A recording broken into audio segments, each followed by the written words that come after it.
Let me start with something most people don't know.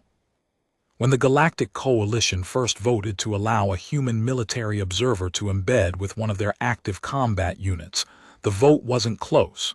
41 species in the chamber that day. 38 voted no. 2 abstained. 1 voted yes, and even that one did it mostly out of spite toward a rival delegate, not because they actually believed in it. The Coalition's position on humans at that point was complicated. They'd known about us for 14 years. They'd watched us, studied us, run psychological profiles, biological assessments, threat tier classifications. And the consensus, delivered in careful diplomatic language across 17 official reports, was essentially this: humans are fascinating, dangerous in unpredictable ways, and absolutely not ready for anything remotely resembling frontline integration. That was the official position. What wasn't official, what was whispered in the long corridors of the Meridian Station, in the cafeteria queues and the decompression lounges where different species gathered off-duty and stopped being professional, was something a little more honest, a little more direct. They thought we were soft. Not physically. Nobody who had spent 5 minutes reviewing human physiological data thought we were physically soft. Bone density that confused their scanners. A pain tolerance that made their medical officers genuinely uncomfortable. The ability to function on broken sleep, contaminated water, and a third of the caloric intake that most species needed. No, physically they understood that humans were strange, almost unsettlingly capable in ways that didn't make evolutionary sense. But emotionally, mentally, socially, they thought we fell apart. Every psychological study they'd run pointed to the same conclusion: humans fractured under isolation, broke down in foreign social environments, became irrational when they felt unwelcome, and nothing about the unit they were about to embed the human observer with was going to be welcoming. The unit was called Veth-7. I want you to sit with that designation for a second, because in coalition military culture, the naming convention matters. Standard combat units got names: Radiant Spear, Iron Current, Shield of Pelari.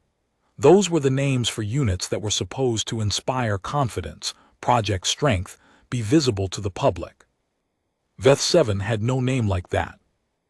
Veth-7 was a designation, not a name. Cold, administrative, the kind of label you put on something that you need to track but don't necessarily want to advertise.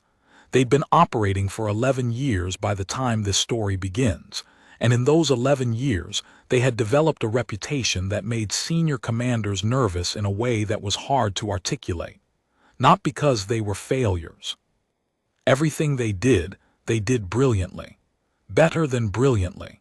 But the way they operated, the way they thought, the way they had collectively built their own internal culture over years of surviving situations that should have killed them, it had drifted far from anything the coalition considered normal. There were 7 members originally, hence the designation. Of those 7, 4 were still alive. The other 3 had died in ways that the survivors considered honorable and the brass considered catastrophic, and there had been a sustained argument for years about whether to dissolve the unit entirely or keep feeding it personnel. The problem was that every time someone suggested dissolving Veth-7, there would be another operation where no other unit could do what needed doing, and Veth-7 would get the call, and Veth-7 would handle it, and the argument about dissolving them would get quietly shelved for another cycle. So they kept existing, barely tolerated, respected only because the alternative, living in a galaxy where the situations they handled went unhandled, was genuinely terrifying. When the coalition needed a unit to accept the human observer embed, someone in the assignment office, and nobody ever admitted to this, but someone did it, looked at the approved embed list, looked at Veth-7 and made the connection. Because Veth-7 needed 2 things desperately. They needed personnel. They'd been running at 4 members for 16 months, well below operational capacity. and they needed something the coalition euphemistically called normalization oversight, which meant someone watching them closely enough to report back whether they were still functional as a military unit or had crossed some invisible line into something else. A human observer solved both problems, at least on paper. Even if the human didn't actually function as combat personnel, their presence would justify a look at the unit from the inside. And if somehow, against all probability, the human could contribute, then VETH-7 got closer to full operational strength. The vote, as I mentioned, was nearly unanimous in opposition. The human they selected was named Marcus Dale. Sergeant First Class, 41 years old at the time of assignment, 11 years in the Earth Defense Initiative, which was what they were calling the Joint Human Coalition Military Arrangement back then before the restructuring. Before EDI, he'd spent 9 years in a branch of national service that the coalition records listed only as classified heritage military designation, which is the polite way of saying his background check returned a lot of sealed files, and the coalition's clearance protocols weren't high enough to open them. He was not selected because he was the best candidate. I want to be clear about that. He was selected because he was available, because his psychological profile was the least alarming of the viable options, and because his commanding officer had written in his evaluation, somewhat cryptically, that Dale was the kind of man who finds a way to become exactly what a situation requires. Nobody at the coalition quite knew what to do with that sentence. It didn't fit their standard rubrics. They filed it under idiomatic human expression, meaning unclear, and moved on. They should have paid closer attention. The transport ship that carried Dale to the forward operating station, where VETH-7 was based, was called the Keshari Current, which was a coalition logistics vessel with all the warmth and charm of a particularly efficient municipal bus. Dale was the only human on board. The crew were Velhari, a species of tall, silver-skinned beings with compound eyes that caught light in unsettling ways, and a cultural disposition toward minimal conversation. They weren't hostile to Dale. They simply did not acknowledge that he existed with any particular enthusiasm. He had a bunk in a section of the ship designated for non-crew passengers. 3 bunks stacked vertically, each with a thin partition and a small shelf for personal items. The mattresses were calibrated for Velhari body geometry, which meant the pressure distribution was wrong for a human spine, and the temperature regulation was set about 4 degrees lower than Dale found comfortable. He slept fine anyway. The record shows he logged 8 hours of uninterrupted sleep on the first night of the journey, which the ship's medical monitoring flagged as anomalous. Most foreign species experience significant sleep disruption in transition. The Velhari medical officer made a note of it, and then, apparently, forgot to follow up. Dale spent the 17-day transit in ways that the ship's internal observation logs recorded faithfully. He did physical exercise every morning for 90 minutes using improvised resistance setups he built from cargo straps and storage container handles. He read actual printed physical materials, a habit that the Velhari found faintly baffling, since they'd moved to full date integration reading approximately 200 years ago. He ate the coalition standard issue rations without complaint, despite the fact that the caloric and flavor profiles of those rations were designed for species with very different dietary needs. He sat in the observation lounge for several hours most evenings and watched the stars. Nobody talked to him much. He didn't seem to mind. On the 14th day, one of the Velhari crew, a junior navigator named Thress, finally spoke to him. Not because they'd become friendly. Thress had lost a small personal wager with another crew member about whether the human would crack and demand social contact before they reached the station. When it became clear Dale was going to make the full 17 days without cracking, Thress figured the least they could do was find out if they'd fundamentally misread something. "You are not bothered by the quiet?" Thress asked. Dale looked up from whatever he was reading, considered the question. "Been in quieter places," he said. Thress had no idea what to do with that answer, and retreated to the navigation bay. The remaining 3 days of the journey passed without further conversation.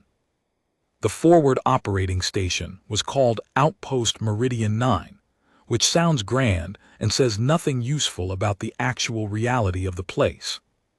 Meridian 9 was a coalition military installation bolted onto the side of an asteroid in a sparse outer arm system that had 3 things going for it: strategic positioning relative to a contested transit corridor, a stable gravitational anchor for the bolts holding it in place, and nothing else. It had been built to be functional, not comfortable. It had achieved this goal admirably. The atmosphere inside was recycled and slightly stale, with an undertone that Dale later described as like the inside of an old gym bag, but in a slightly alien way. Gravity was maintained at 0.87 standard, near enough to Earth normal that Dale didn't need pharmaceutical adjustment, but just far enough off that, after a few hours on his feet, he felt a persistent, subtle wrongness in his inner ear that he learned to ignore. Lighting was on a cycle calibrated for the Coalition's most common species, which meant it got dimmer at times when Dale's body was telling him it was midday, and stayed bright at times that felt like it should be 3 in the morning. He arrived to no ceremony whatsoever. There was a docking bay officer who processed his identification, a brief automated medical screening, and then a directions display that told him to proceed to Level 3, Sector G, which was where non-primary personnel quarters were located. He found his room. It was smaller than the bunk on the transport ship, with a cot, a storage locker, a work terminal, and a window roughly the size of a paperback book that looked out at the surface of the asteroid. There was a note on the terminal. The note was from someone called Subcommander Veth, which was both a name and a unit designation simultaneously, because the leader of Veth 7 had been with the unit so long that the distinction had collapsed. The note said, "Report to Training Bay 7 Alpha at 600 tomorrow. Do not be late. Do not bring anything you are not prepared to lose. Bring yourself if you think that is sufficient." Dale read it twice, set the terminal to local time, did his sleep calculations, ate a ration bar he'd brought from the transport ship, went asleep. He was at Training Bay 7 Alpha at 5:57. Part 2, Meeting via TH-7. Here's what I know about the 4 members of Veth 7, because what they were before this story begins matters enormously to what happens in the middle of it. Subcommander Veth herself was Calori, a species that the Coalition's xenobiology files described as trilateral bilateral, semi-chitinous, high-stress tolerance, elevated threat tier. In practical terms, this meant she stood about 2.5 meters tall, had a body structure built around a central core with 3 limbs and a secondary manipulation cluster, wore what appeared to be lightweight natural armor plates over her upper body and shoulders, and had 4 eyes arranged in a wide horizontal band across a face that communicated emotion through subtle shifts in chromatophore patterns rather than muscle movement. She'd been with Veth 7 for its entire 11-year existence. She'd outlived the 3 members who died. She'd rebuilt the unit twice from near dissolution. She was not old by Calori standards, maybe midlife, but she moved and spoke and held silence in the way of someone who had been at the edge of things so many times that the edge no longer frightened her. It simply existed, and she navigated it. Drev was the 2nd surviving original member, species, Althani. The Coalition files described Althani as dense musculature, redundant cardiovascular systems, low thermal sensitivity. In plain terms, Drev was built like something between a boulder and a mountain, and had a face that looked like it had opinions. His skin was deep gray and marked with old scarring that crossed his natural scale patterns in ways that made them irregular and somewhat beautiful, in the way of things that have been broken and repaired. He didn't smile. The Ulthani face was not particularly designed for smiling, but something in the set of his jaw and the angle of his posture communicated a kind of deep, compressed, private humor, like a man who found everything slightly funny, but would absolutely never tell you what. Sayre was the youngest of the four, and also the strangest by coalition standards. Velton, which was a species so visually alien that the first time Dale saw her his brain genuinely had a moment of just not knowing what to file the image under. Velton biology was based on a distributed nervous system and a skeletal structure that was more suggestion than architecture. Sayre could compress herself into spaces that looked physically impossible, or extend her reach in directions that violated intuitive spatial logic, with limbs that had 3 or 4 extra articulation points compared to what Dale's eye expected. She was also, by all accounts, the best close-quarters fighter in a unit of exceptional close-quarters fighters, which said something significant about the Velton capacity for practical violence. She spoke rarely. When she did speak, it was precise and complete, and she never repeated herself. The fourth member was Karak, Thurian. Species notes: high neurological processing speed, parallel cognition capability, tactical analyst profile. In practice, this meant Karak thought faster than anything else in the room at all times, knew it, and had spent years developing the patience required to function alongside minds that moved more slowly. He was compact by the unit's standards, somewhere between Dale's height and Drev's, with skin the color and approximate texture of old birchwood, and eyes that never quite settled on one thing, always moving, cataloging, assessing. He handled the unit's planning and logistics. He handled them the way a master surgeon handles instruments, with a quality of focused attention that made everything around him seem slightly less sharp by comparison. These were the 4 people waiting in Training Bay 7 Alpha when Dale arrived at 5:57. Dale walked in. The bay was large, utilitarian, lit by overhead strips that gave everything a cool, flat light. The floor was a material that had some give to it, designed for impact absorption, and the walls had training equipment racked against them in an order that suggested frequent use rather than decoration. There was an open space in the center of the room, roughly 12 meters by 12 meters, that was clearly where things happened. Veth stood in the center of that space. The other 3 were positioned along the edges, not in formation, more like they'd each found the spot in the room that made sense to them and settled there.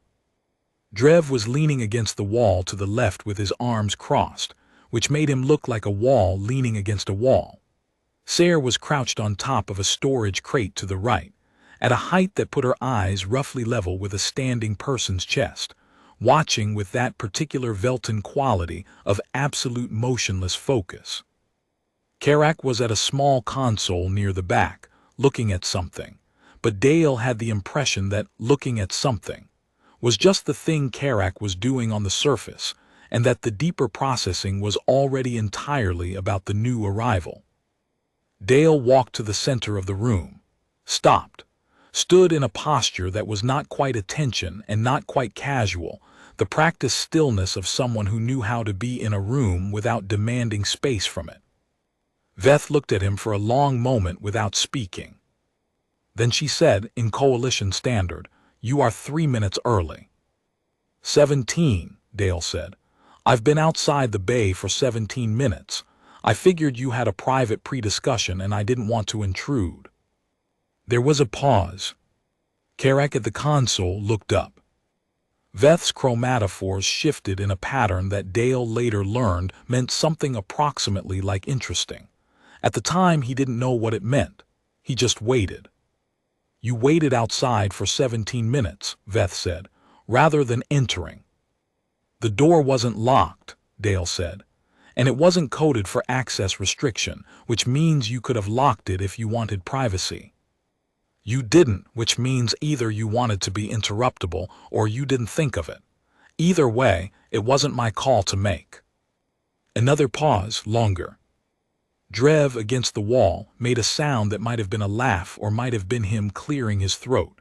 With Ulthani, The difference was subtle. "The coalition tells me," Veth said, "that you are here to observe, to learn, to be monitored." "That's what they tell me too," Dale said. "And what do you tell yourself?"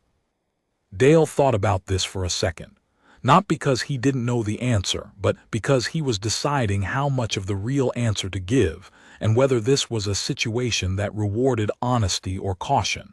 He decided on honesty, a calculation, not an impulse.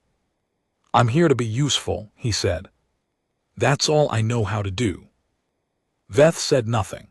She turned and walked to the side of the room and picked up a piece of equipment that Dale hadn't paid particular attention to, a training weapon, scaled for calorie grip, which meant it was slightly too large for a human hand and significantly heavier than anything his muscle memory was expecting. She held it out to him. "Training begins now," she said. "We will see what useful means when it comes from you." Part 3, the first week. I'm going to be honest about what the first week was. It was hard. It was designed to be hard. Not as a test with a grading rubric and a passing threshold, but as a natural consequence of what Veth 7 actually was, and how they actually trained, and the fact that they had no particular interest in modifying any of it to accommodate a human observer who'd been dropped into their unit by a coalition bureaucracy they had complex feelings about. The training day started at 5:30 and ended when the work was done, which was never before 2200 and sometimes not before midnight. Physical training ran for 2 hours in the morning. Veth 7 physical training was calibrated for species that had physiologies meaningfully different from Dale's, which meant the exercises weren't always translatable directly, and he spent a significant amount of the first week improvising modifications that let him participate without the modifications being so obvious they looked like excuses. Combat training occupied most of the midday hours. Coalition standard doctrine was taught as a baseline, and then systematically dismantled and rebuilt into something more adaptive, more situational, more brutal in its honesty about what worked and what was military catalog fiction. Then there was tactical analysis and planning, which ran in the evenings, and which was the part that Dale found genuinely difficult, not because the concepts were beyond him, but because the framework of reference was built entirely around species, technologies, environments, and threat profiles that he only partially understood. He didn't complain, not once, not because he was suppressing it or performing stoicism, but because complaining didn't seem like the right response to difficulty. Difficulty was just what the situation was. You worked inside it. What the unit watched for in those first days was how he handled the edges of his capability. Because everyone has edges. The question isn't whether you have them, it's what happens when you reach them. On the third day in combat training, Sayre demonstrated a close-quarters disarming technique that involved manipulating an opponent's wrist at an angle that a Veltan body found natural, and a human body found precisely at the limit of comfortable range of motion. Dale attempted the technique, got it wrong, attempted it again, got it partially right, attempted it a third time, and something in his wrist popped, not a break, not even a bad sprain, but a joint complaining loudly about what was being asked of it. He stopped, rotated his wrist slowly, assessed, and then said, "I can't do that with my wrist at that angle. My joints don't articulate that way. Can I see the goal of the technique, what you're trying to accomplish at the end position, and I'll work backwards to find an approach my body can execute that gets to the same outcome." Sayre looked at him for a long moment. "Describe the end position," she said. He described it. She watched. She tilted her head to one side, a Veltan gesture that Dale later learned meant she was shifting some processing focus to the problem. And then she demonstrated the technique again, slowly, narrating what each phase was accomplishing mechanically. Dale watched, thought, tried something different.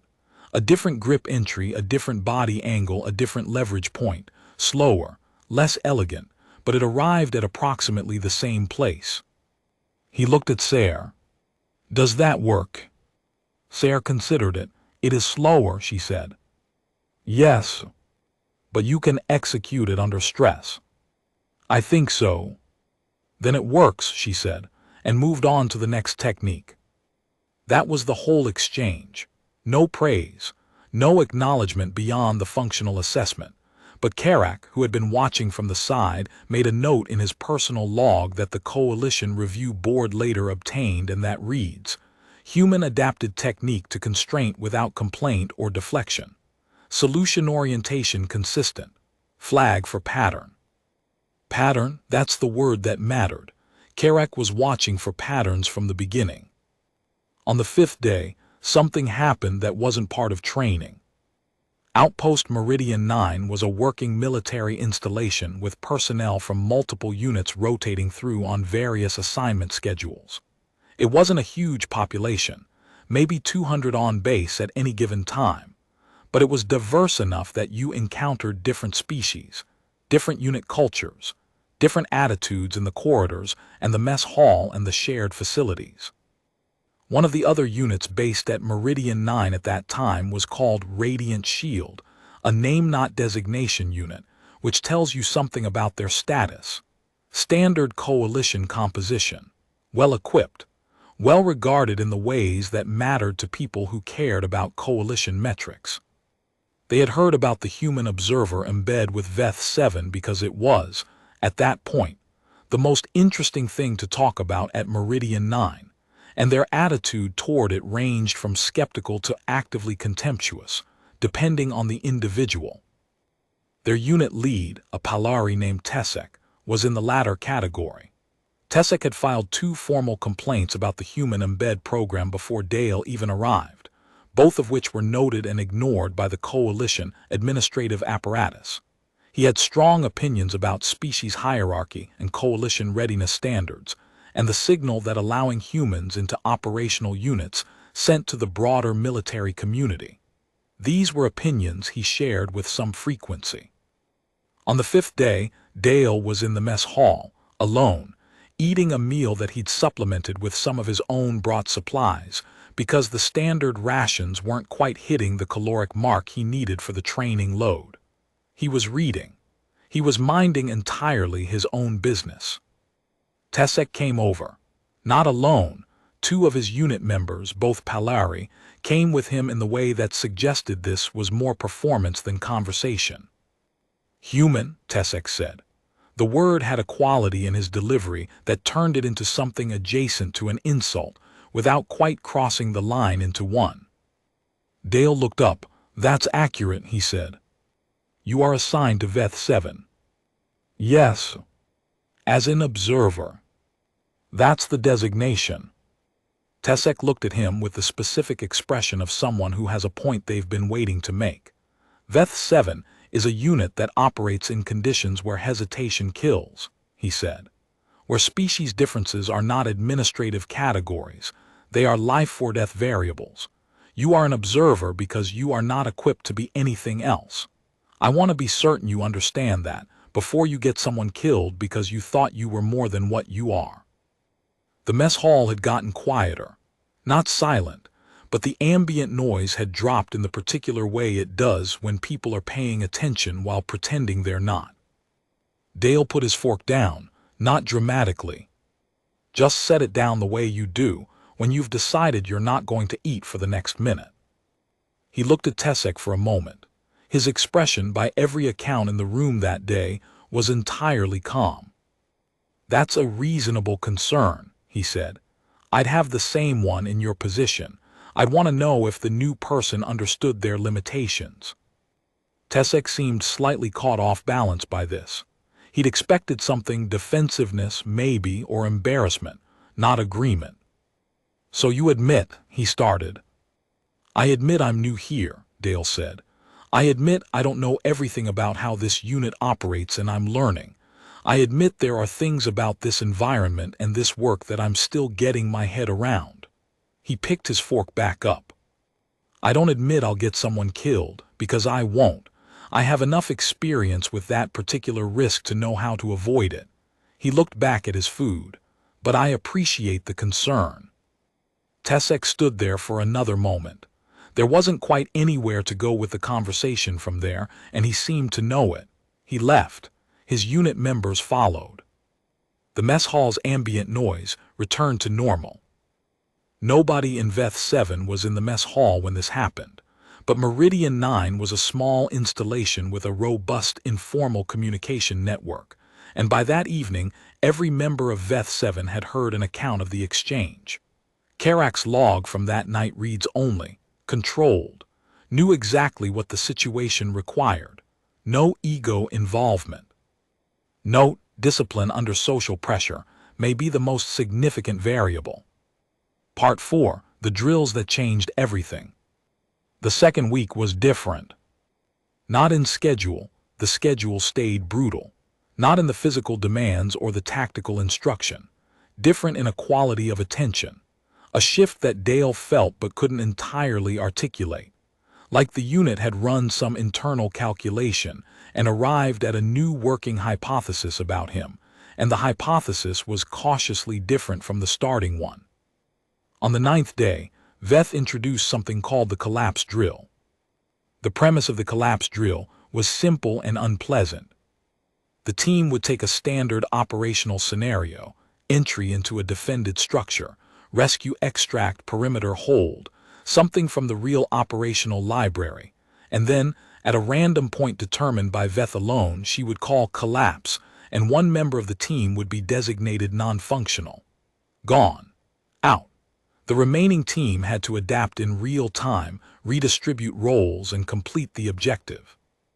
It was designed to simulate the actual experience of losing someone in the field, which Veth 7 had done, multiple times, with real consequences.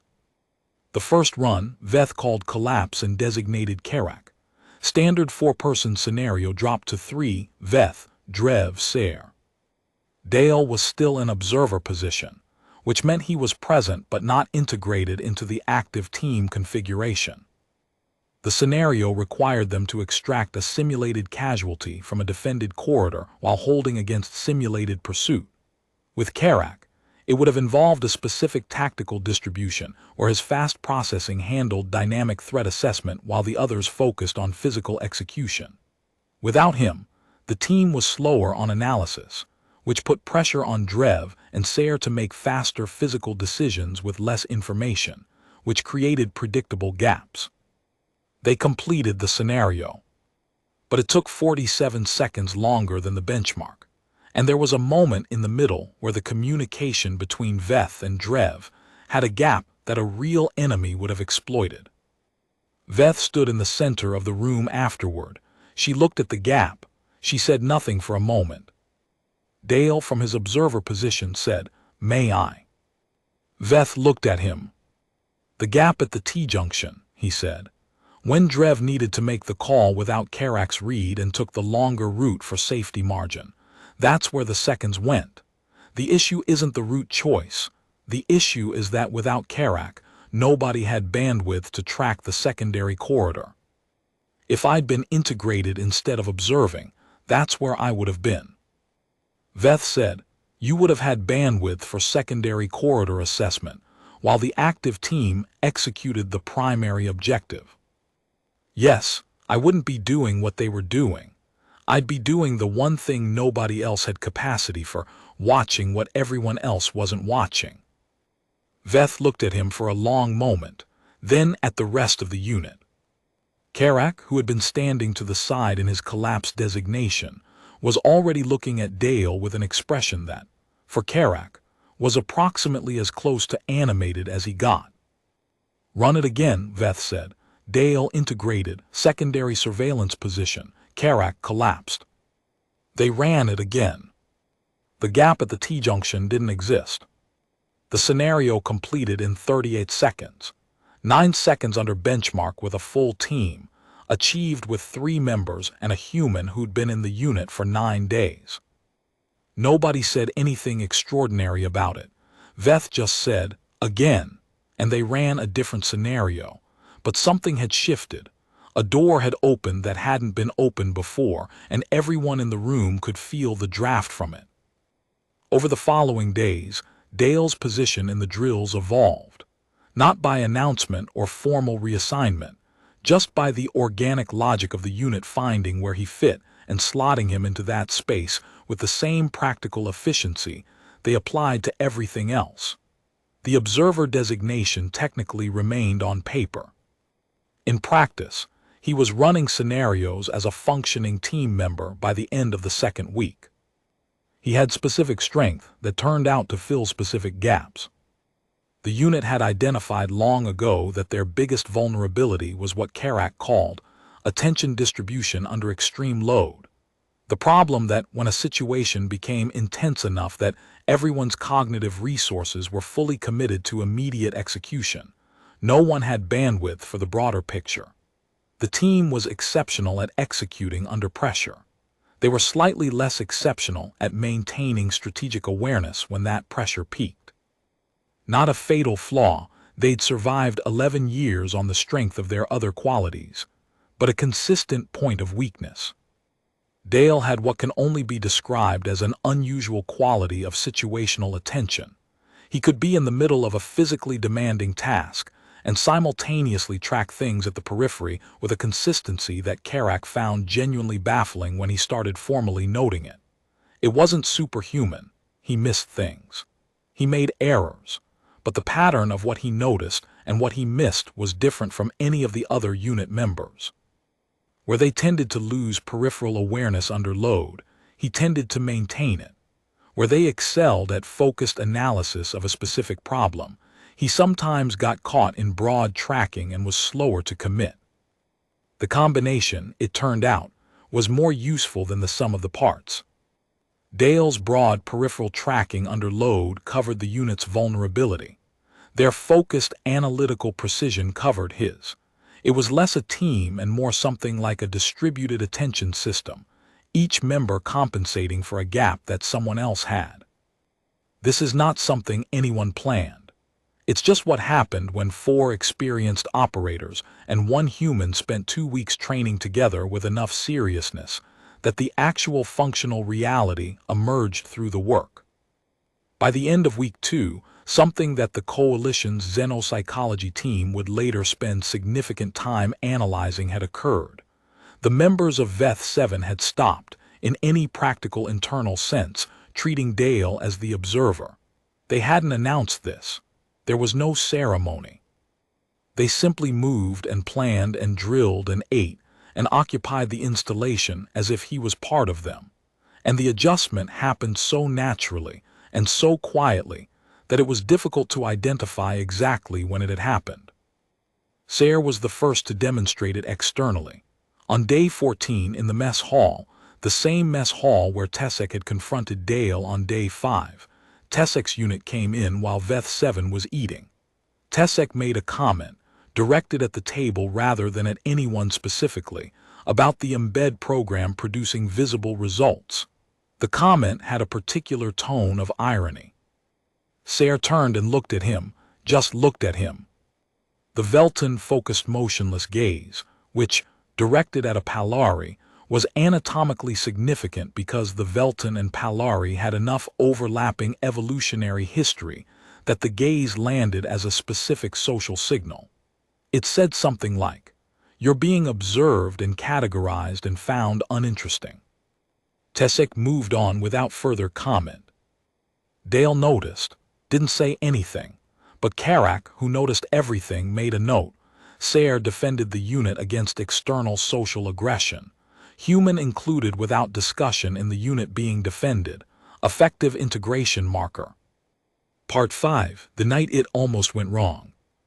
I need to tell you about day 19, because day 19 is when everything gets complicated in the way that reveals character.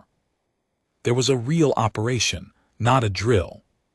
Not a simulation. Meridian 9 received an urgent mission flag from Coalition Forward Command. A transit vessel in the contested corridor had issued a distress signal, been boarded by what early intelligence tagged as a raider group, and then gone silent. The vessel was carrying Coalition diplomatic personnel. The containment window, the time before the diplomatic personnel could be moved off the vessel to an unknown secondary location, was approximately 4 hours. Radiant Shield, as the primary operational unit at Meridian 9, was given first assignment. They accepted. They deployed. 50 minutes later, Radiant Shield called back. The target vessel wasn't being held by a raider group. The early intelligence had been wrong or deliberately misleading. The boarders were a Keshari militant cell, a significantly more organized, significantly more dangerous threat than the standard raider profile, with coordinated tactical behavior and equipment that Radiant Shield's loadout hadn't been configured to address effectively. Tessek's unit had engaged, taken 2 casualties, and established a hold position but couldn't complete the extraction without reinforcement. The call came to Veth 7 at 2:40. Veth had her unit assembled in the gear bay in 11 minutes. Dale was among them, not because anyone specifically called him, but because he'd been on the same readiness schedule as the rest of the unit for the past week, and when the alert sounded, he processed it the same way they did and was in the gear bay at roughly the same time as Drev. Veth looked at him, not long, maybe 2 seconds. "You know your role," she said. Not a question, a statement of fact, an acknowledgement that they'd done enough drills that the question of his role was already answered. "Secondary surveillance and peripheral tracking," he said, "plus whatever the situation requires that nobody else can do." Veth nodded once. "Let's go."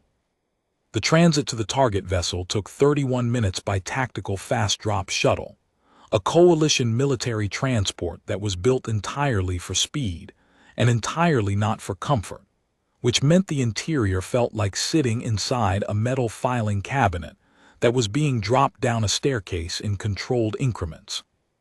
Dale sat with his gear, ran his own pre-mission mental process in the particular way he developed over years in service, not quite meditation, not quite tactical review, something between the two. The other unit members ran their own versions of this. Nobody spoke much.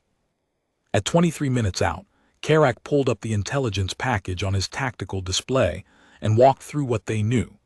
The target vessel was a coalition mid-tier diplomatic transport, class designation Meridian-class conveyance, which meant it was sized for approximately 40 personnel and had civilian-grade internal systems with some military hardening.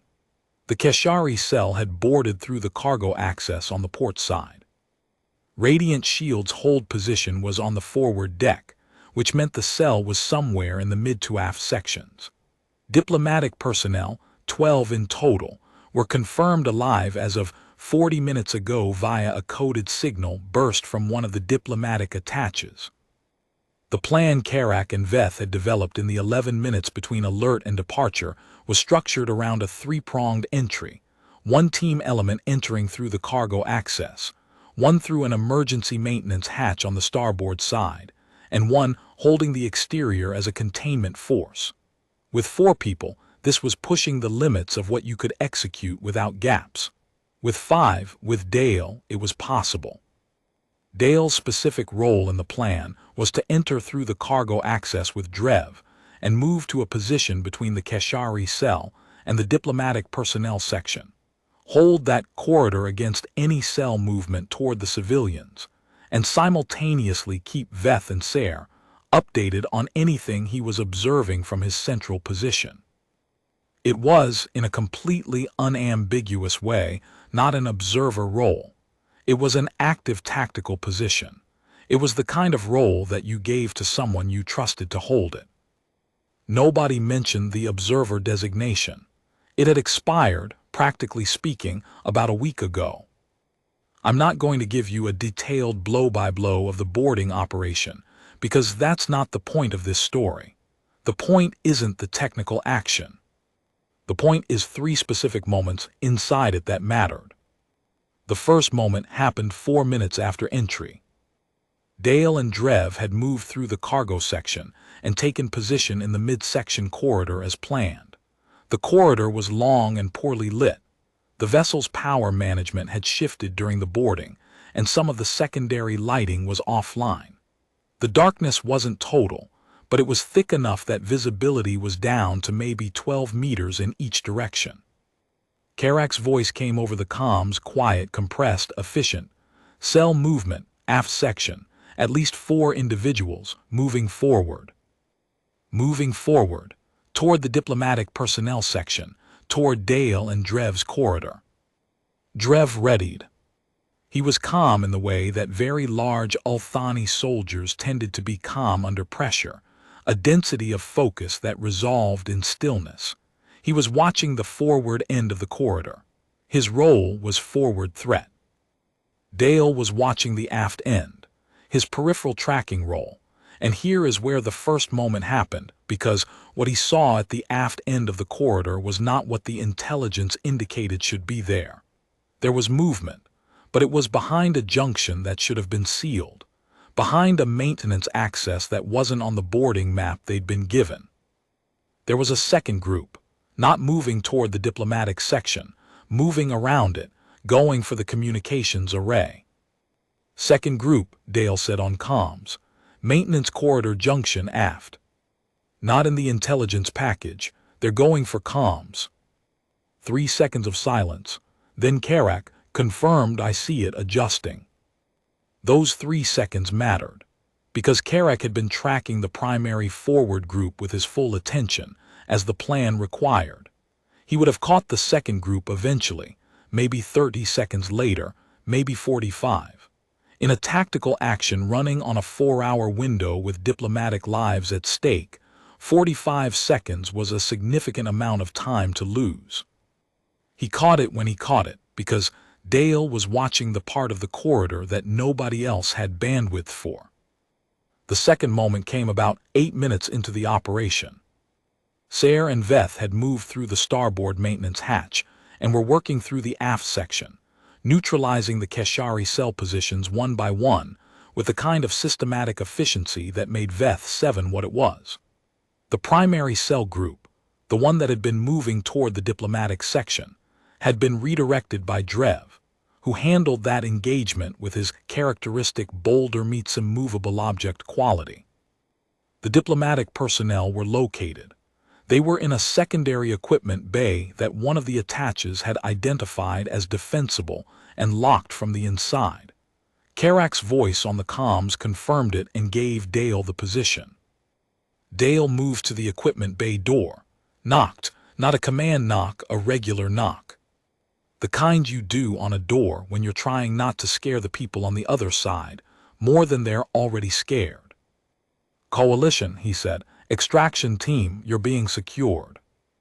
There was a pause from the other side, then a voice high with stress but controlled. Identification. Sergeant First Class Marcus Dale, embedded with Veth 7, Coalition Joint Forces. 12 of you in there. Diplomatic delegation from the Meridian Summit. One of your attaches sent a coded burst signal 43 minutes ago. I need you to release the lock so I can move you to the extraction point.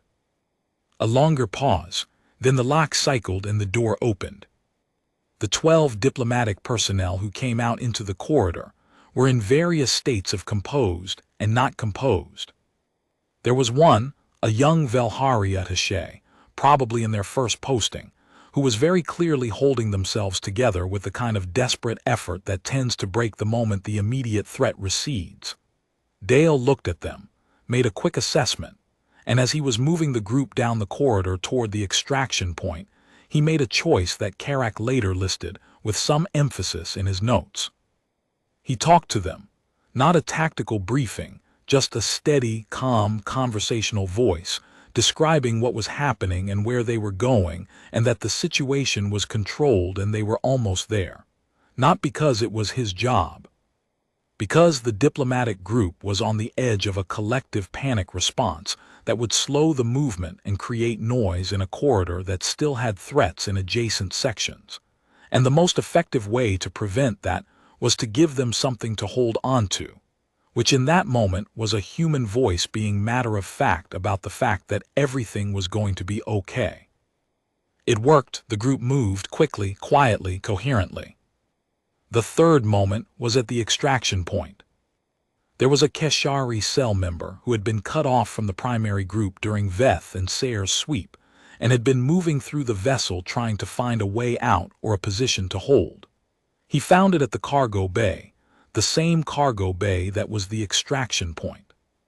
He had arrived approximately 90 seconds before Dale brought the diplomatic group to that location, and he was in a position behind stacked cargo containers with a sightline to the bay entrance. Dale came through the entrance with the diplomatic group behind him. He saw it, the position, the angle, the held breath quality of someone behind concealment who is trying to decide whether to act. He stopped moving. He put his right arm back, a signal, and the diplomatic group stopped with him, quiet, without understanding why. "I see you," he said, to the bay, to the position behind the cargo containers, in coalition standard, which was the common language the Keshari cell would have operational familiarity with. "I see your position and I see your angle and I know what you're considering. I also know you're cut off and your primary group is currently being secured, which means this bay is the only route you have. So here's what I want you to understand." He paused, not for drama, for actual breath. "There are 12 unarmed civilians behind me. If you move on them, I will do everything in my ability to prevent you from reaching them. Everything. And the rest of my unit will be here in about 90 seconds. So you have a choice. You can take a situation that is already decided against you and make it worse, or you can hold where you are and let this end the way it's going to end." Silence in the cargo bay. 40 seconds of silence. Then, from behind the cargo containers, a piece of equipment, a weapon, slid out across the floor of the bay and came to rest in the open space between the containers and where Dale stood. Then a figure stood up, hands visible, and walked out from behind the containers. The diplomatic group behind Dale let out a collective breath that sounded like a physical thing, like something they'd been holding so long it had become structural. Veth's voice came on comms. "Cargo bay secure." "Cargo bay secure," Dale said. 12 civilians present. 1 Keshari individual in custody, ready for extract." A pause, then, "Copy that, 40 seconds. Part 6, the debriefing and what happened after." The formal debrief happened 16 hours after the operation concluded. All personnel, Veth 7, Radiant Shield, Meridian 9 command staff, and a coalition operations review officer who had come in on a shuttle from Forward Command, gathered in one of the installation's briefing rooms. The review was thorough. Every element of the operation was assessed. Every decision was examined. There was a standard tactical review format that the coalition used across all units, and the review officer worked through it methodically. When they got to the segment involving the secondary Keshari group and the communications array, the threat that hadn't been in the intelligence package, the review officer asked who had made the identification. Veth said Dale. The review officer, a Thurian named Messin who appeared to have significant experience but limited warmth, looked at her tablet.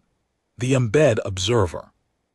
The unit member, Veth said, without emphasis, without making a point of it, just stating a category the way you state any fact.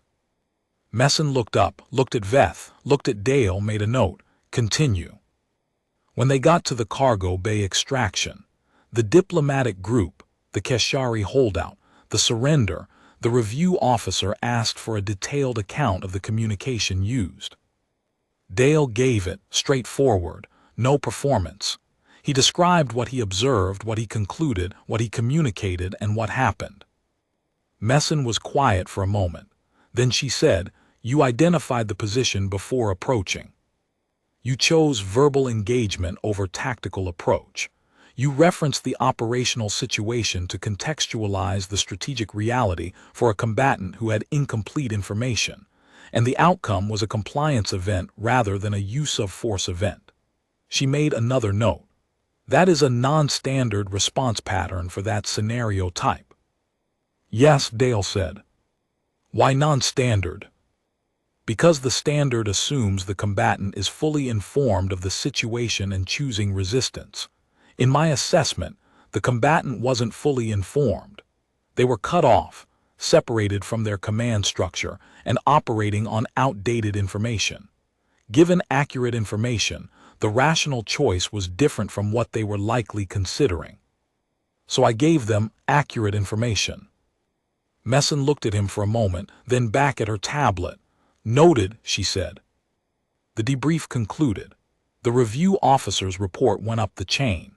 What that report said was, in coalition bureaucratic language, essentially, the human embed performed above the observer classification threshold in every measured dimension, including threat identification, civilian management, and conflict resolution.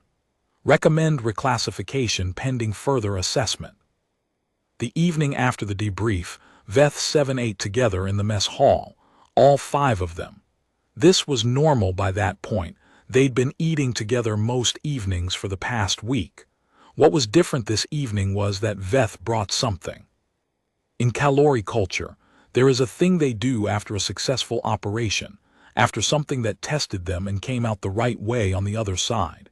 It's not elaborate. It's not ceremonial in any way that outsiders might recognize. It's just a food, a specific preparation that the Kalori make in field conditions, something simple and slightly bitter that their biology finds settling after high stress. Veth had made enough for 5. She put it on the table. Everyone took some. Dale took some. Nobody made a speech. Nobody said welcome or you're one of us or any of the things that would be said in a story that was being told rather than lived. They just ate. They talked about the operation, the way soldiers talk after operations, picking apart the decisions, finding the things that almost went wrong, cataloging the things that went right, with the particular affectionate ruthlessness that combat units apply to their own performance. At one point, Drev, who had said less to Dale in the entire 3 weeks than some people say in a morning coffee conversation, looked at him and said, "The corridor. You saw the second group before Karak had it." "I was watching that end," Dale said. "We are not usually watching that end." Drev paused. "Why were you?" "Because nobody else could," Dale said. Drev nodded, slowly, with the quality of a very large man considering something carefully. Then he said, "That is a good reason." For Drev, this was approximately equivalent to a standing ovation. Sayre spoke only once during the meal. She had that quality, conversations around her would flow, and she would participate through presence more than language. But at one point, without apparent connection to anything being said, she spoke. "The attaché," she said. Everyone knew which one. The young Velhari who had been barely holding together. "You talked to them in the corridor," Sayre said. "While moving, while maintaining tactical awareness, you talked to them." "Yes," Dale said. Sayre looked at him for a moment.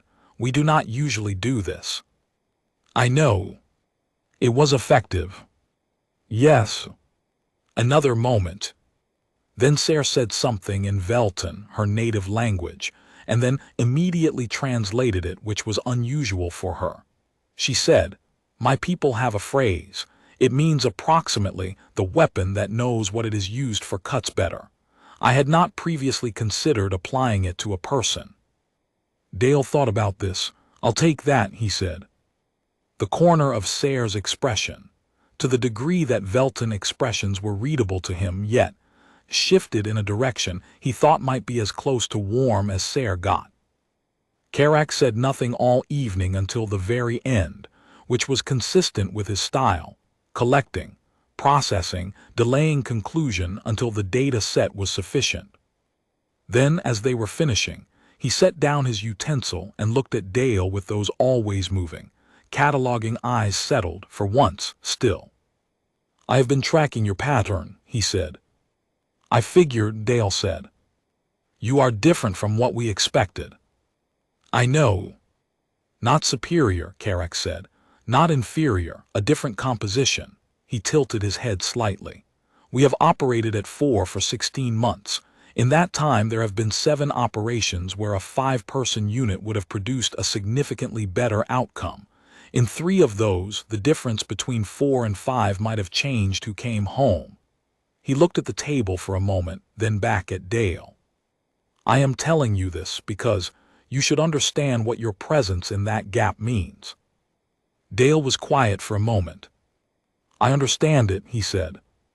Karak nodded. Good, he said, and that was the end of his speech.